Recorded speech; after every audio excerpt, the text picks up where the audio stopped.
Voilà, donc bonjour. Alors on se retrouve encore une fois. Alors cette fois-ci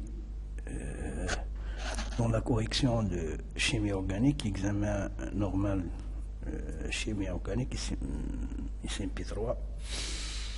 Voilà. Et on va commencer par la première partie, l'analyse élémentaire. Alors, l'analyse élémentaire d'un composé organique A de masse molaire. M est égal à 102, G mol a donné les pourcentages suivants. Le pourcentage de C, 58,823, l'hydrogène 13,725, nitrogène 27,450. La première question, donner la formule brute de A. Ok. Alors, donc, c'est ce qu'on va faire. Premièrement, donc, alors, la première partie. Alors, donc, ici, pardon, on a ici un composé A. Un composé A. Alors, donc, sa masse molaire, donc M, est égale à 102 grammes, je crois, par mol. Est-ce que c'est bien ça, la masse molaire? Donc, mol moins 1. Alors, donc, le pourcentage en hydrogène, le pourcentage en carbone est égal, le pourcentage en hydrogène est égal, le pourcentage en azote, c'est pas H, c'est N, le pourcentage, donc le pourcentage en nitrogène est égal. Donc, je vais compléter 58,823, 58,823 pour le carbone, 13,725 pour l'hydrogène, 13,725 pour l'hydrogène, et pour l'azote, c'est combien? 27,450. Donc 27,750. Tout ça pour cent, ce sont les pourcentages. La masse molaire, c'est 102 grammes par mol. Ok. Alors, donc, donner la formule brute de A. Ok. Là.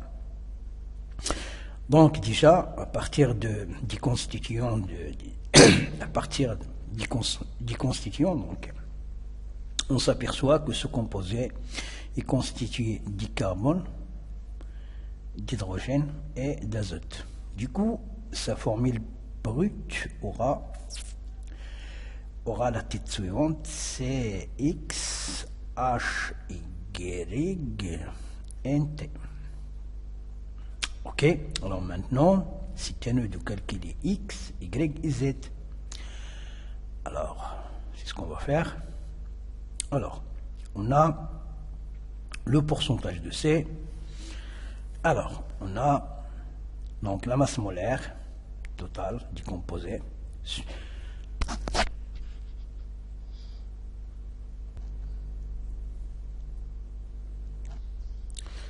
Donc, la masse molaire du composé divisé par 100, d'accord, est égale à la masse molaire du carbone.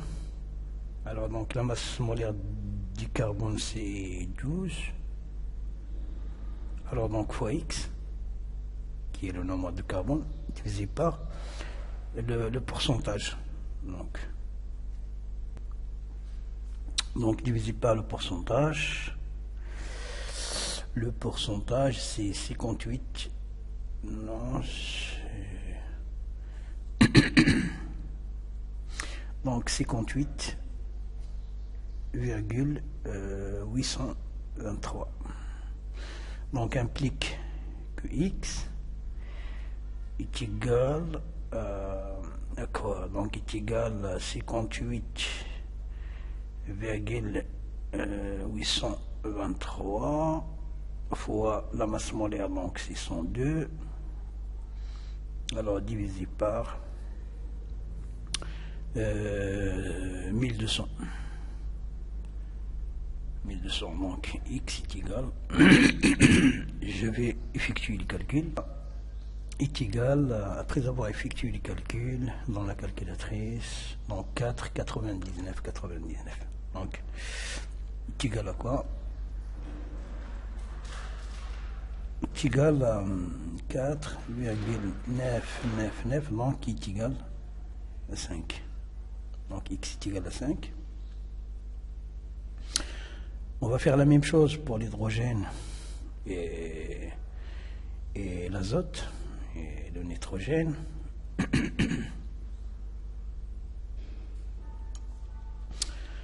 Voilà, la masse molaire toujours sur 100 est égale à quoi? Est égale à 13, donc Y, c'est le nombre d'hydrogène, multiplié par 13.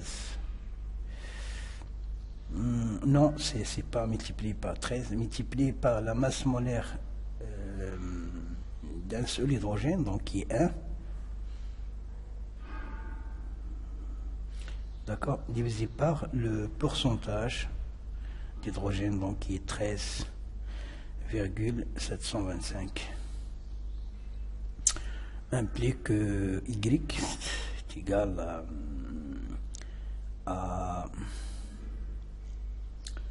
13,725 multiplié par 102 divisé par 100. D'accord, donc 13,725 multiplié par 102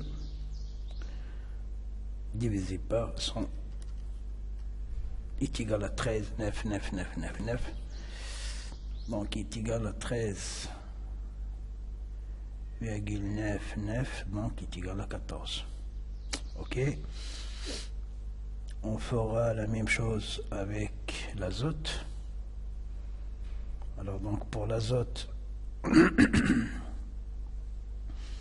on va le faire ici. Alors l'azote, donc j'ai la masse molaire, oui, divisé par 100, donc est égal à la masse molaire, donc est égal à T, multiplié par la masse molaire d'azote, donc c'est 14, divisé par le pourcentage, 27.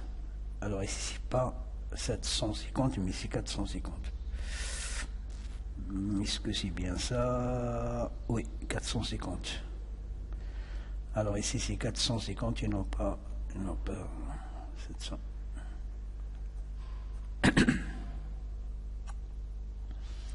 Alors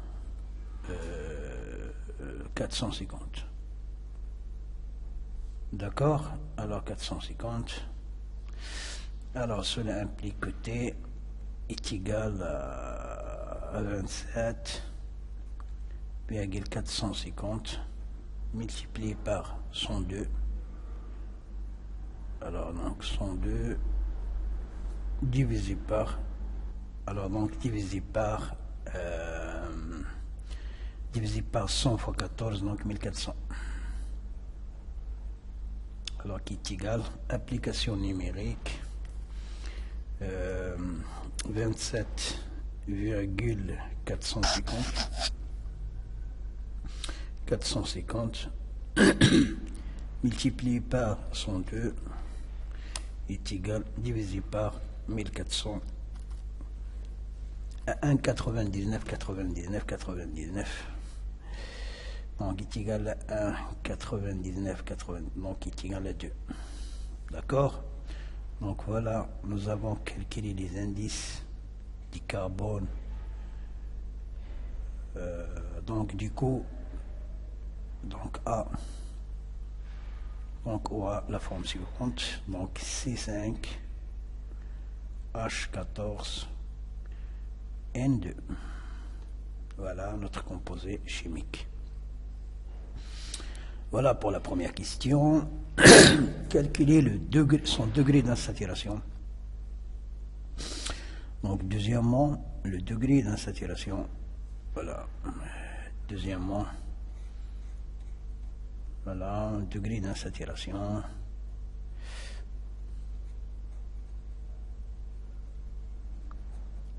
Le degré d'insaturation.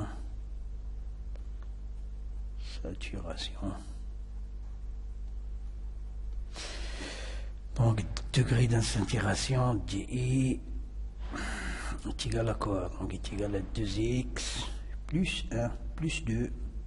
D'accord? Alors, moins y plus t divisé par 2. Alors, on place x c'est 5, donc c'est 10 plus 2. Alors, moins y c'est 14, donc moins y plus t, donc c'est plus 2 divisé par 2 qui est égal 10, 12, 13, 14, moins 14, donc 0. CR2 est égal à 0. Donc, degré d'insaturation est égal à 0. Ça veut dire que les liaisons sont des liaisons simples, des liaisons sigma. C'est-à-dire les liaisons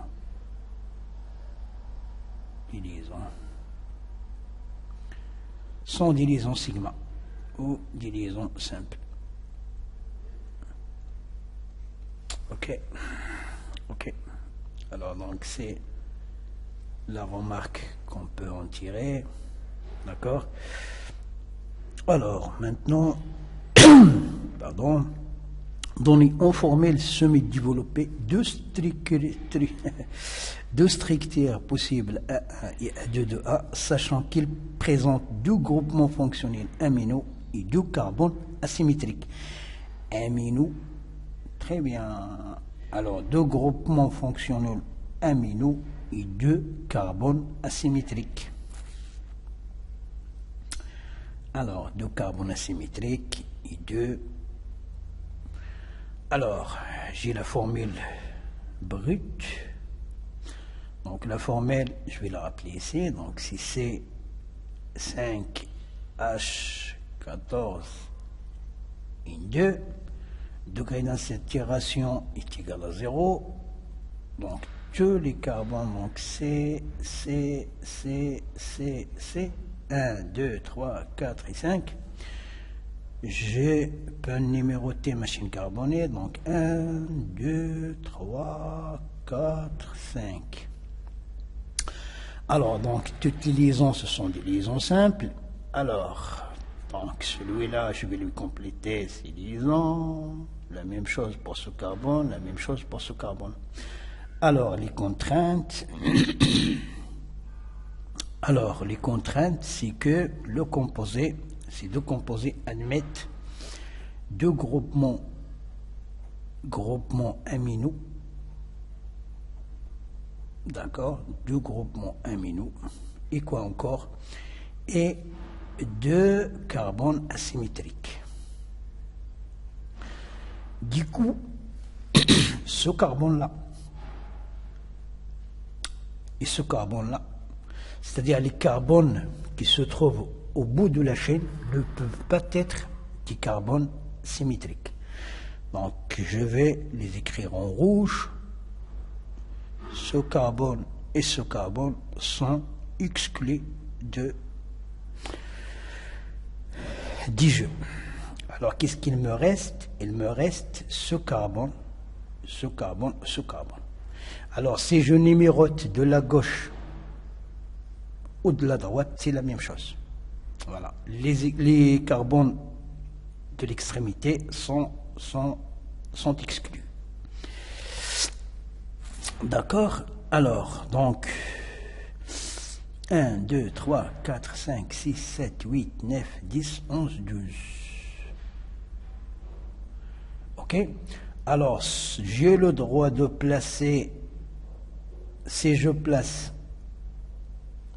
mon amine ici, mon groupement amine, amino. Alors, et si je place l'autre ici, alors je vais compter mes hydrogènes. je vais commencer par ici. Donc, par là, 1, 2, 3, 4, 5, 6, 7, 8, 9 et 10, 11, 12, 13, 14. Ok. Mais nous, ce qu'on cherche, c'est des carbones asymétriques. Alors donc, ils ne peuvent pas être sur le même carbone. Donc, cette structure-là est fausse. Donc, ils peuvent être donc soit ici, soit N.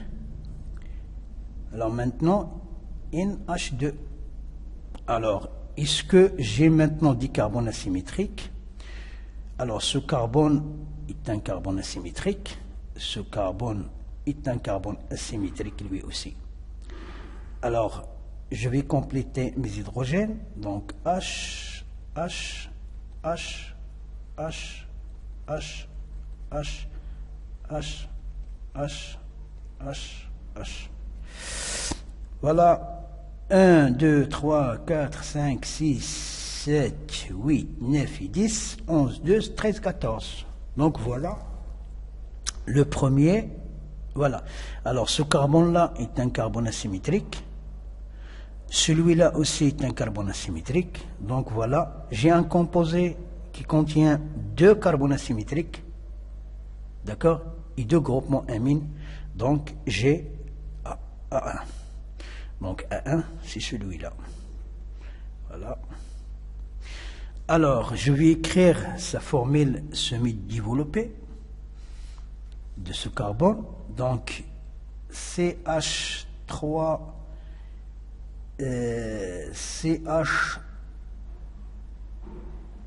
alors CH3 CH NH2 CH-NH2. Alors donc il va me falloir de l'espace, donc je vais faire de l'espace pour, voilà, donc c'est H3. Alors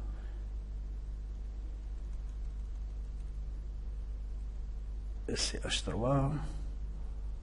Alors donc je vais prendre le blanc. Alors donc CH3 CH NH2. ok, alors donc CH NH2. alors CH2 CH3 CH2 CH3. Voilà donc la formule semi-développée de A1. Maintenant on va placer A1, A2.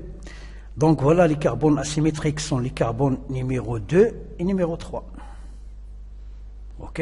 Alors j'ai dit que les carbones du bout de la chaîne, de l'extrémité, ne peuvent pas être des carbones asymétriques, ça c'est sûr. Donc on va jouer sur le 2, le 3 et le 4. D'accord. Alors, je vais écrire ma chaîne une deuxième fois pour en déduire le composé numéro 2. Alors, donc ici, c'est 1, 2, 3, 4, 5. 1, 2, 3 et 4 et 5. Donc bien. Alors donc, je ne peux pas... les hydrogènes du bout de...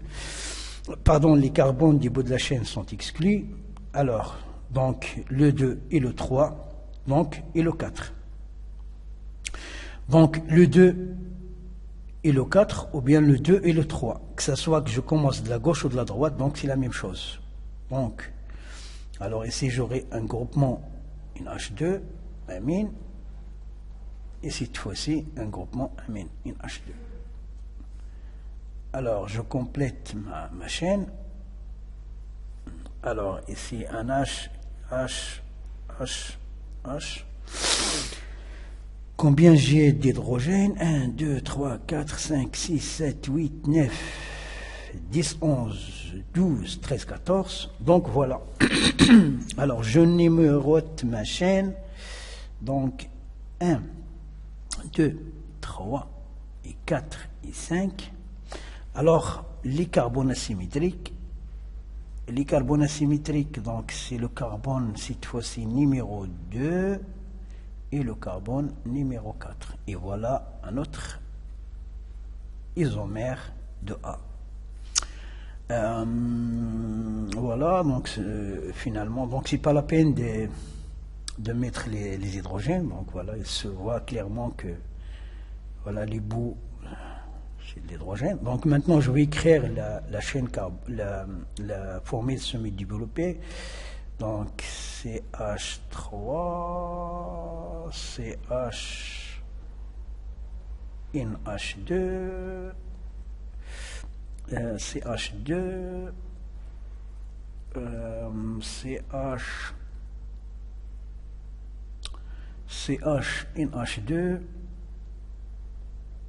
et puis CH3. Voilà.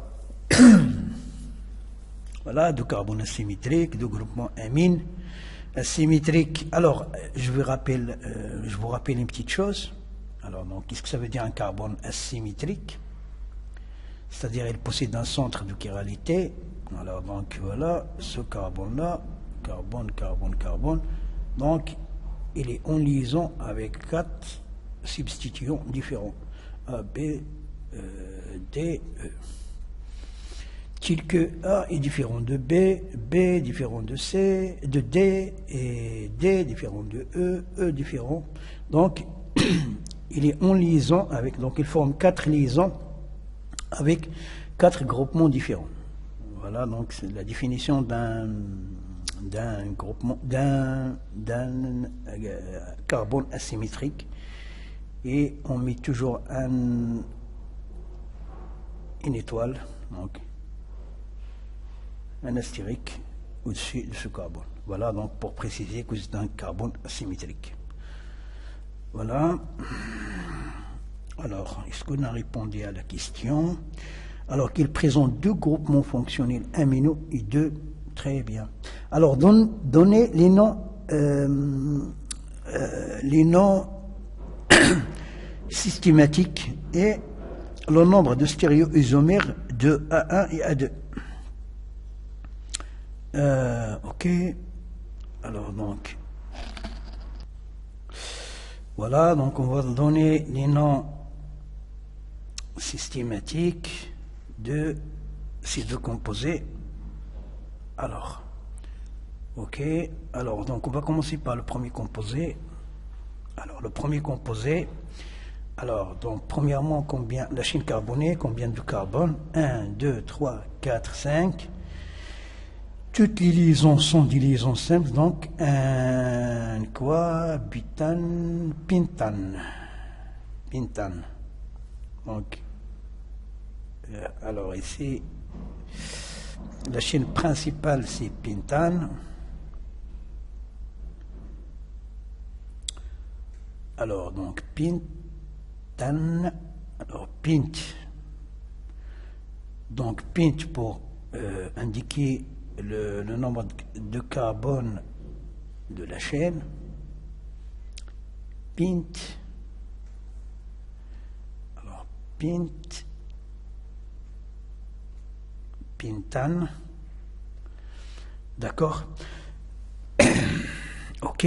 Alors, les groupes fonctionnels, qu'est-ce que j'ai comme groupe fonctionnel? Alors, 2 amides, amine. D'accord. Alors, donc, amine, le groupe fonctionnel, c'est amine. Et je vais préciser les carbones qui portent les amines. Alors, ici, j'ai 2, 3. Alors, diamine. Alors, pentane. Alors, donc, pentane. Je précise la position. Alors, donc, la position dans le premier, c'est 2, 3. 2, 3. Diamine. Diamine.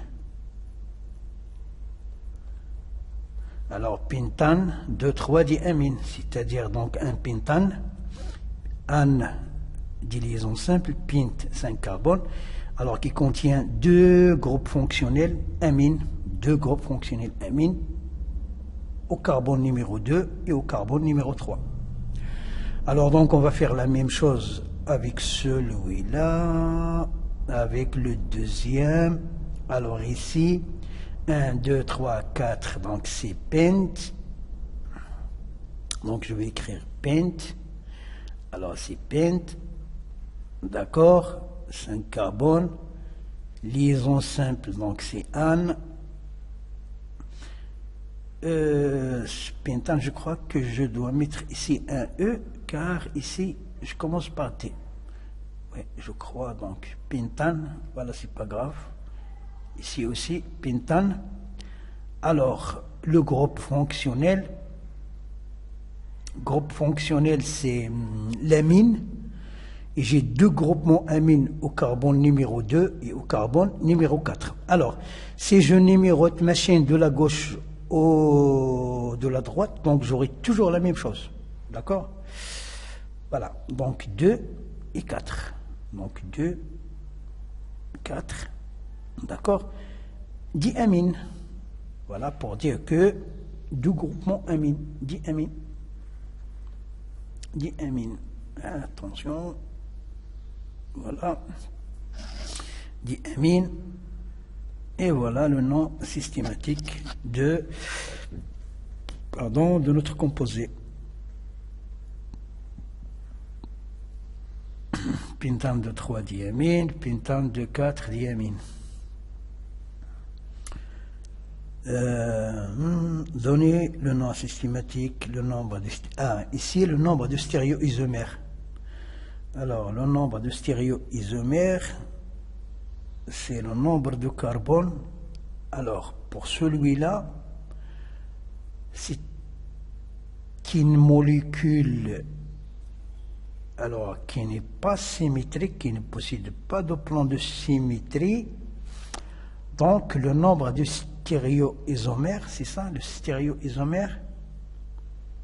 Stéréoisomère, c'est le nombre de carbone asymétrique à la puissance 2. C'est donc 4. Donc, pour le premier, le nombre de stéréoisomères, alors celui-là, c'est une molécule non symétrique. Du coup, le nombre de stéréoisomères, c'est 2 à la puissance n, donc qui est égal à 2 à la puissance 2. Avec n, c'est le nombre de carbone asymétrique. Alors, pour le pentane de 4 diamine, lui, alors c'est une molécule qui est asymétrique. Voilà le carbone.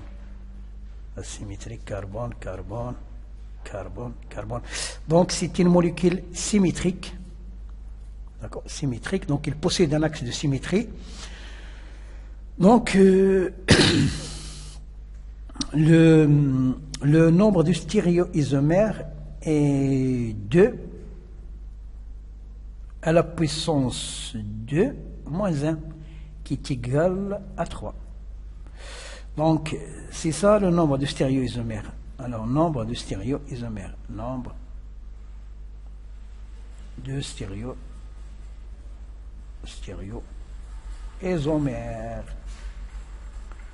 OK. Donc, le nombre de stéréoisomères. Quelle est la relation entre A1 et A2? Alors, donc, la relation entre A1 et A2, alors, donc, A1 et A2, donc, ce sont deux isomères de chaîne, de position. Voilà. Donc, la seule chose qui les diffère, c'est la position. Ici, les groupements amines sont placés sur le carbone 2 et 3, ici, sur 2 et 4. Donc, ce sont deux isomères de position. OK? Voilà. De chaîne ou de position. Donc, alors, deux isomères de position. Voilà. Les groupes fonctionnels sont placés sur des carbones différents, de chaînes différentes. Donc, la relation entre A1 et A2, Donc isomère de position. Isomère de position. Position. Alors, isomère de position. Ce sont deux isomères de position.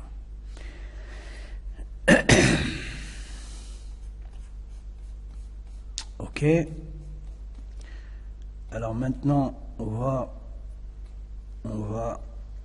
partir à la question qui suit. Quelle est la relation? Sixièmement, représenter le stéréoisomère de configuration absolue 2R 3S.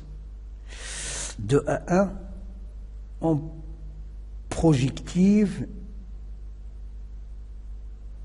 décalé en T Fischer. Ok. Alors, je vais reproduire notre composé. Donc, c'est 1, 2, 3 et 4, et puis 5. Alors, ça, c'est le carbone numéro 1. Donc, je vais présenter les...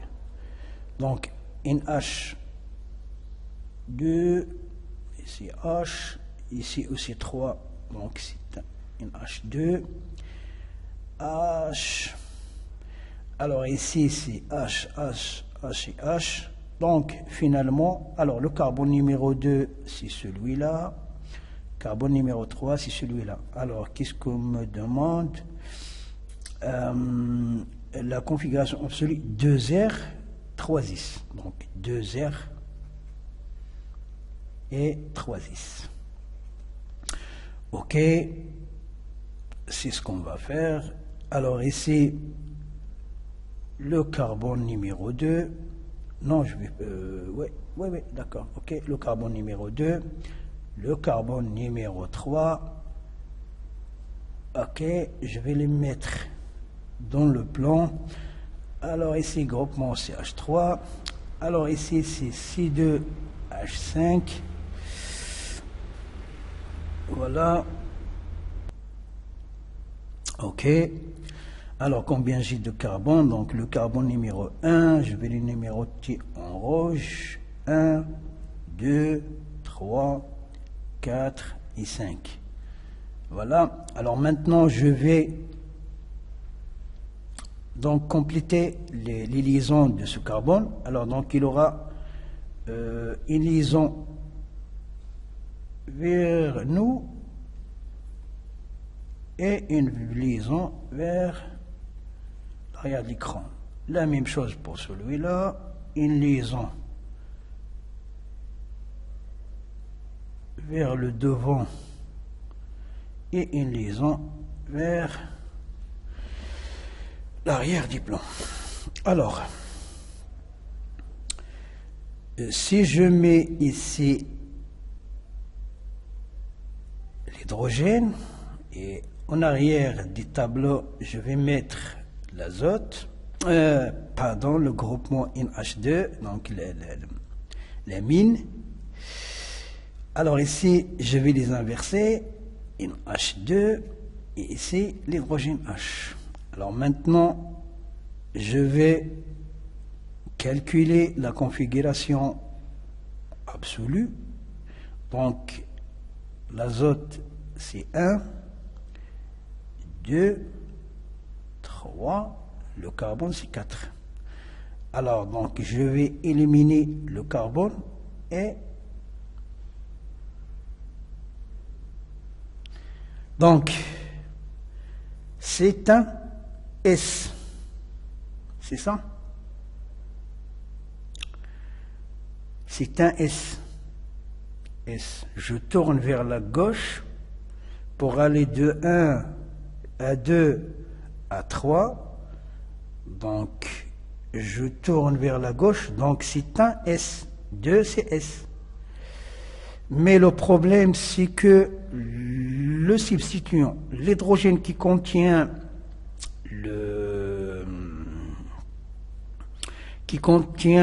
le nombre inférieur, donc qui contient 4, numéroté 4, et dans devant le plan de la chaîne. Donc, il sera renversé. Donc, si je renverse, je trouverai R et non pas S. Donc, c'est bien. Voilà. Donc, c'est l'hydrogène qui est l'hydrogène qui est devant le plan et l'amine derrière. Alors, donc, je passerai à ce carbone-là. Donc, là, c'est vérifié, 2R, donc c'est bien. Alors, le premier, 1, puis 2, et puis 3. 3.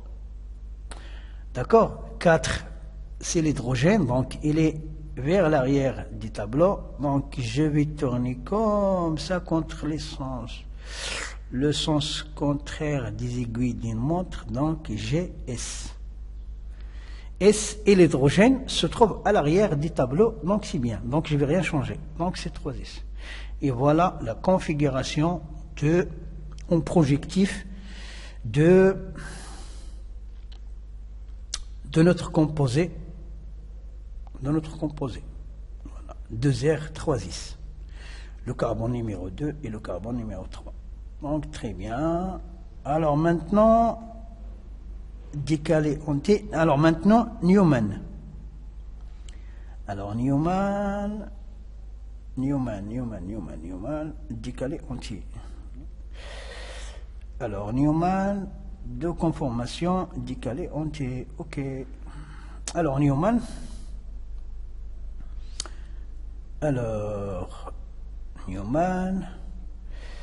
Alors, donc je vais me placer sur l'axe qui contient les deux carbones asymétriques. Je vais regarder ici. Alors, qu'est-ce que je dois avoir? Donc, au centre, c'est le carbone numéro 2. OK? En haut de la chaîne du carbone, voilà, en haut, je vais voir CH3. À ma droite, je vais voir l'hydrogène. Voilà, à ma gauche, je vais voir une H2. Alors, pour le carbone de l'arrière, carbone de l'arrière en bas, je vais voir C2H5. À ma droite, une H2. Ma gauche, je vais voir l'hydrogène. Voilà la projection de Newman anti, décalé anti. Voilà, c'est-à-dire 60 degrés entre chaque liaison. 60 degrés, 60, 60, 60, 60. OK. Alors maintenant, Fischer. La projection de Fischer. Alors, donc je vais vous montrer comment on va faire pour passer de... Alors, premièrement, Fischer. Alors, la projection de Fischer. Alors, donc, premièrement, je vais commencer par en projectif et après, comment on va faire pour celui-là. Alors, pour passer en projectif à Fischer, alors, comment on va procéder?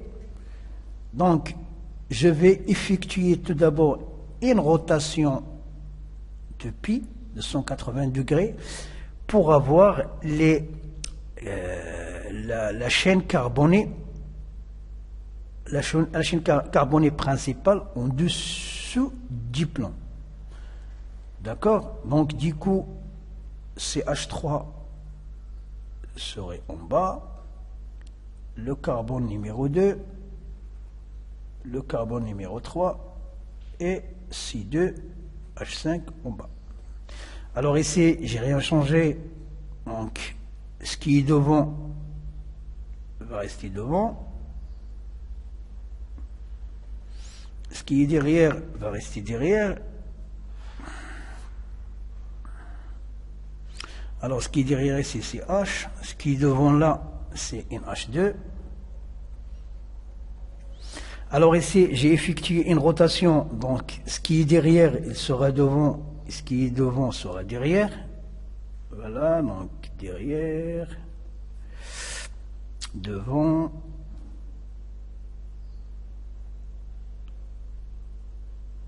Voilà. Alors, qu'est-ce qui est ici derrière? Alors, devant, c'est le H. Donc, maintenant, il va se trouver à l'arrière des plans. Puis, le nitrogène sera à droite, sera devant le plan, NH2. Alors, maintenant, ça y est, c'est bien. J'ai la chaîne carbonique principale, l'arrière des plans. Alors, ça, c'est mon plan. Voilà. Ça, c'est le plan, par exemple. Ça, c'est le plan. Donc, la chaîne principale donc, se trouve à l'arrière du plan. Alors, ce qui est à l'arrière sera horizontal, ce qui est, sera vertical, pardon. Les carbones de l'arrière des plans vont être horizontales. Voilà, comme ça. Et ce qui est sur le côté sera horizontal, ce qui est devant. Voilà. Alors, du coup, j'aurai quoi? J'aurai ça. Alors, donc, j'aurai la chaîne principale qui est derrière. Alors, j'aurai ça. De carbone. Ça, non, c'est pas comme ça que je veux les faire. Alors, donc, ceux qui sont... Alors, j'ai le carbone numéro 2, le carbone numéro 3, donc, se trouve à l'arrière du plan. Voilà. Devant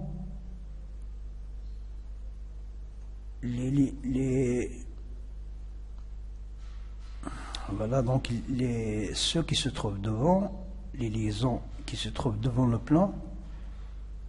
Voilà, ça aussi c'est une liaison qui se trouve devant le plan. D'accord?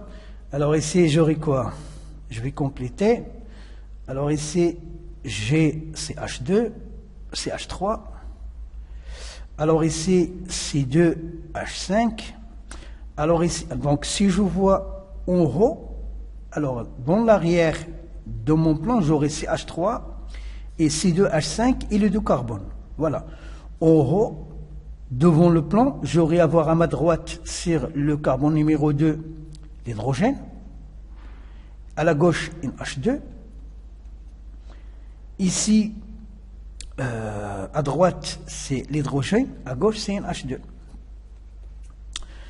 Alors, donc pour faire simple, qu'est-ce qu'on fait?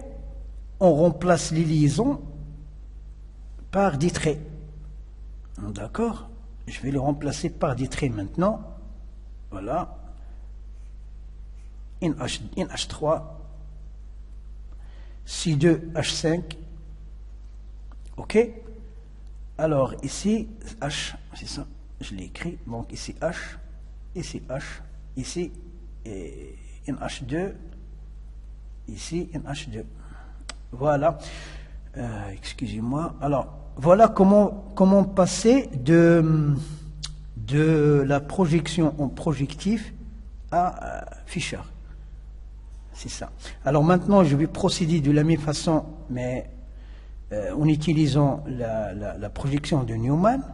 Alors, je vais, en premier temps, je vais effectuer une rotation autour de la liaison qui contient les deux carbones. Voilà, de pi. Donc, rotation de pi. D'accord? Je vais faire pivoter la première, donc celle du devant, ou celle-ci. Donc, je vais faire pivoter celle de derrière, celle du devant. D'accord? D'un angle de pi. Donc, voilà la première, celle de devant, donc va rester tel qu'il est, donc c'est H3, H à droite, une H2 à gauche. Alors, donc, pour celle de derrière, je vais lui effectuer une rotation de pi sur 2, et voilà, j'aurai celle-là, puis ça, et puis ça. Donc, pi sur 2, donc celui-là va monter en haut, donc C2H5, C2H5, une H2, voilà, donc l'hydrogène va venir ici, c'est l'hydrogène, et celui-là va pivoter, va permettre, donc il va venir ici, à côté de une H2. Alors, voilà, alors qu'il me reste les cas.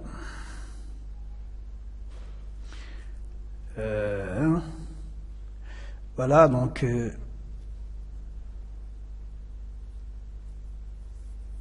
si je regarde en haut,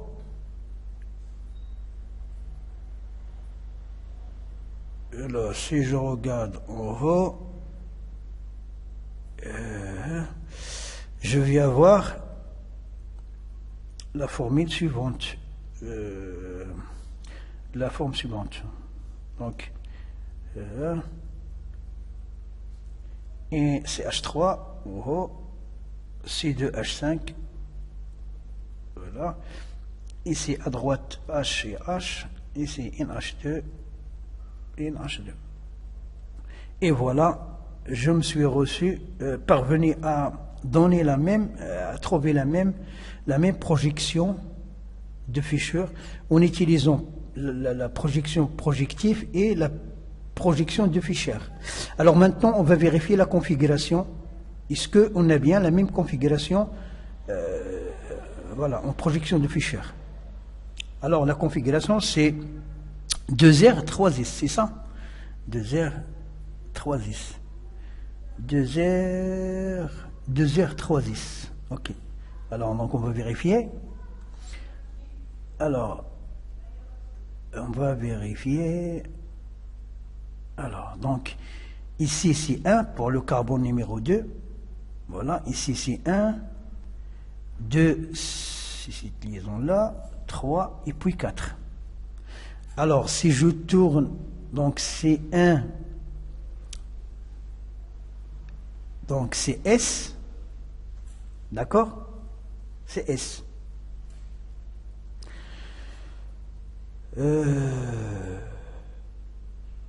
Alors, donc j'ai 2 CS et non pas R. Donc je vais... et le problème, c'est que l'hydrogène se trouve, qui a le numéro le plus bas, se trouve devant le plan, car ce sont les liaisons horizontales sont les liaisons qui se trouvent devant le plan, et celles qui se trouvent verticales sont ceux qui se trouvent à l'arrière. Donc je vais faire une permutation, donc je vais faire permuter les places. Donc, mais je vais faire 2 permutations. Alors 4, donc ici c'est 4 et là 3, ici 2 et ici 1. Alors maintenant, j'ai 1, 2, 3, 4 maintenant, il est derrière. Donc, si je me déplace de 1 vers 2 vers 3, donc je suis bien dans R. Donc 2 est bien une configuration R. Alors maintenant, pour le troisième carbone, alors ici j'ai 1, là 2, ici 3, ici 4. Si je tourne 1, 2, 3, j'ai R. Mais le problème, c'est que ici, le carbone est devant, le plan de devant. Donc il faut permuter. Voilà, c'est un astuce qu'on utilise pour calculer le degré, la configuration absolue. Donc 3 et 4, je les permets, voilà, pour mettre le 4 derrière, 1 et 2, alors ici c'est 2 et là c'est 1, ici j'ai 1, 2, vous voyez que je suis dans le sens contraire des aiguilles d'une montre. Donc ici c'est, alors ici c'est pas S, c'est R. Voilà, donc c'est R, ici c'est S. D'accord, donc j'ai bien ça. Donc j'ai 2 R et 3 S. Donc très bien, voilà. Donc on est bien dans les normes. Alors, je crois que je dois arrêter, donc j'arrête la vidéo.